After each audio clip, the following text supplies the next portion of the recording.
2, 3. Nina, how are you? Good. Yeah, so Neha Bajwa. Close? Yes, Neha Bajwa. Neha Bajwa. And you are on the marketing organization? I am. You work with Toby Bowers? I do. And you are responsible For largely for partner ecosystem. partner ecosystem. Yep. So I am responsible for the services strategy and the ISV strategy for Biz Okay. Apps. Lots of people, when you talk to at Microsoft, there seems to be a lot of people that seem to be responsible for very similar things, you know? That's the beauty of Microsoft. So, and I actually like it that way because Microsoft, as you know, is a very matrixed organization. Yep. And it believes in collective thinking. Yep, And yep. so we all look at the apple slightly different way, and then we Yep. have to come together Yep. and look at the apple, like I say, in a very holistic manner. And that's called collective thinking. So you bring Yep. out the best when 5 people have to sort of think about the same thing. Then you'll find, as from the outside looking in, there'll be 10 people that you'll meet that say, I'm responsible for ISV. Not really responsible. All of you maybe, Yeah, yes, yes, together. yes. Together. So we have It's our kind of like the bank where everybody's a vice president. That's right.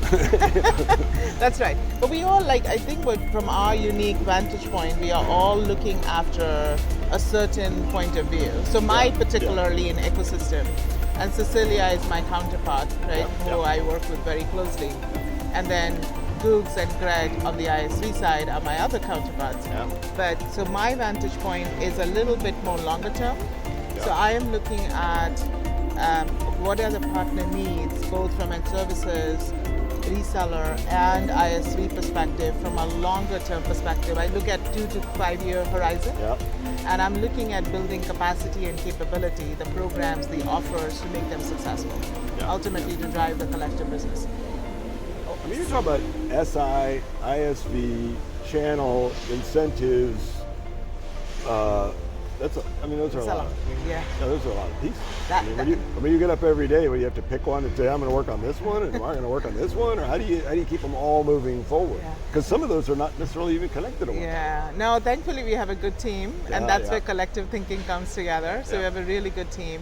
I have individuals on my team, and with Toby, we are looking, so one of the big areas, and as you know, our priorities is building for services side. So if I look at services, it's about the programs that will build capacity and capability. Yeah. And capability is a big one for us right now. How do we make sure that people are up to date on the new things that are coming out? They get certified, when they go to and we are together making sure that customer is successful.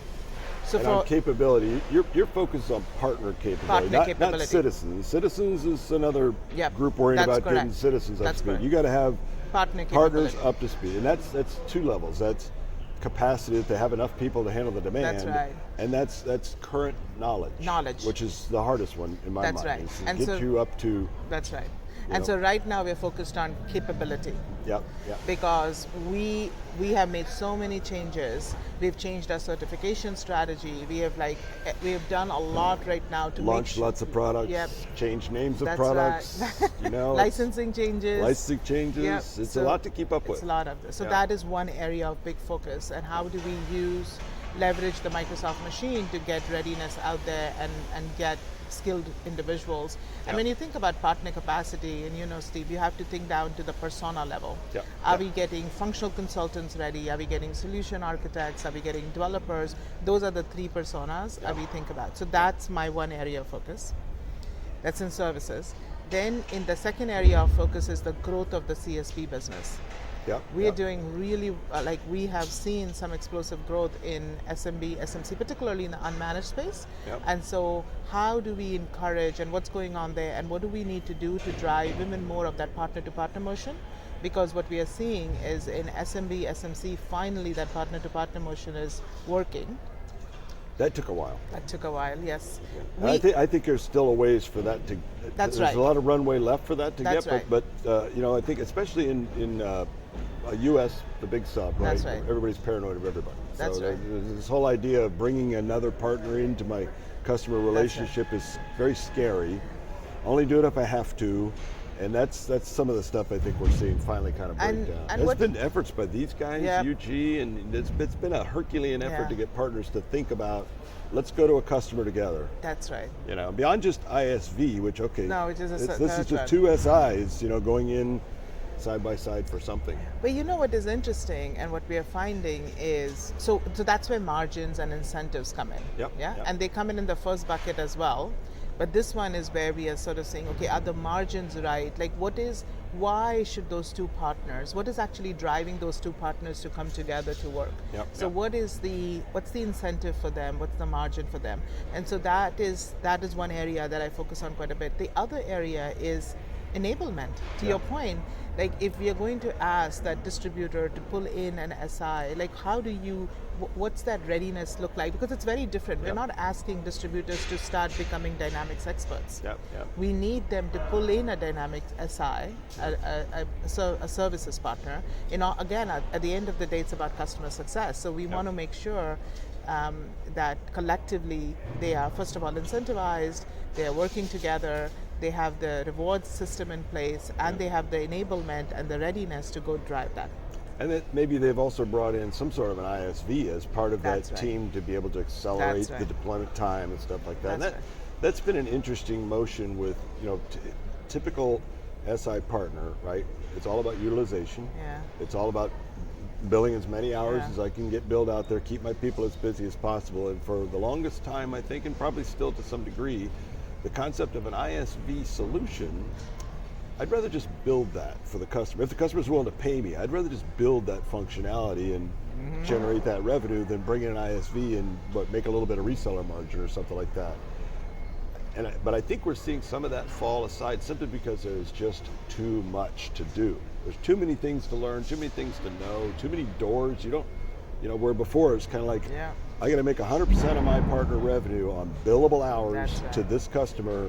There's just a lot of different places to make revenue now. That's right, and that takes me into my third area of focus, which is ISV. So, and I joined the team 18 months ago, and one of the big remits for me was, okay, what is our strategy with ISV? And collectively with Guggenheimer, Steven Guggenheimer, we basically said, okay, there's no program, to your point, there was no incentive, there was no reward system to be able to bring an ISV early on in the sales cycle. And also engineering design for an ISV is very different. It's like, it was always as an afterthought. Beyond just that. And so that was my third focus. So we came out with the ISV Connect program, and ISV Embed. We are responsible, like my team is responsible for those two. And so those are three areas of focus. And you bring up a really good point, which is about services. How do we, because there's an inherent conflict in this, right? Services make their money on billable hours and being able to stay in that customer for a long time, and we want them to, but they do it at the expense of an ISV. The challenge, and I think the exciting thing is, because we have so much new innovation coming out, it's about staying in that customer, not necessarily to customize a product and to bring it to the last mile, but to drive digital transformation by adding other capabilities, right? That whole digital feedback loop. And it's a little bit of an irony there too, because one of your motions is to build capacity in the partner channel.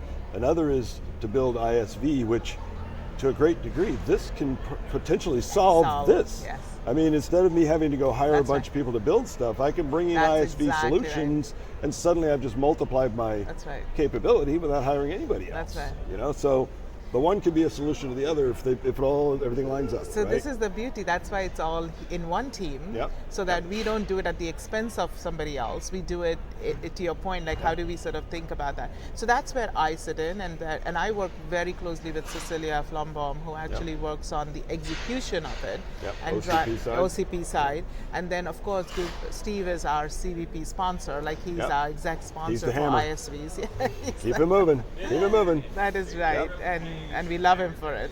And so Yeah, his team sort of takes care of ISV success from an engineering standpoint. So we all, at the end of the day, it all comes together. But we all look at a slightly different things. So I don't say we are responsible for anything. We are sort of, shepherds of this business for a period of time, right? Trying to do the right thing. So one more question. We're going to kind of wrap this up. When you look at some of the things that are going on, I'm kind of thinking about ISV now. And we have these new programs that are launching. I mean, as of today, you had to have your solutions recertified. So lots of stuff happening now, and there's still a lot of wiring under the hood that's being connected. So I get the sense that our nose is a little beyond our feet at the moment, and we're going to be trying to catch up to where we are. So does that concern you, or is the thinking that the ISVs will, by the time they come, will be ready? Yeah, I was a planner, so I always believe in V1s, right, version 1s. You have to put something out there and then build on it. Because otherwise, if you wait for the ideal thing to come out, it will never come out because nothing is never ideal. So that's ISV thinking too, by the way. That's the software thinking, software development thinking. So I think, to your point, yes, we are still working on a lot of the connective tissue behind the scenes that are there. But it is important for us to put it out there because ISVs also have to come along on this journey. They have to get their apps recertified. They have to think about a new way of doing things, right? They have to think about their business model. They have just like with our customers, we think we know what they need and we build that. But if we build that, if we spend too much building that and then we get it out there and realize, that wasn't exactly what they needed, now you're backtracking. So we are watching minimum viable product idea. Minimum viable product. Oh my God. And so I think and this is where it's very important. Feedback, to your point, is very, very important, and we're looking for feedback. And we know we might not have got it right, but we will fine tune, adjust as we move on. And so I think it's exciting times. It's the right time to stay in here. Good. Yeah. So if anybody wanted to get a hold of you, they find you on LinkedIn, probably? Yes, I'm on LinkedIn, yes. Or Neha Bajwa. Neha Bajwa. Okay, yes. Neha Bajwa. That's very good. Thank you very much for coming by and talking to us. We'll see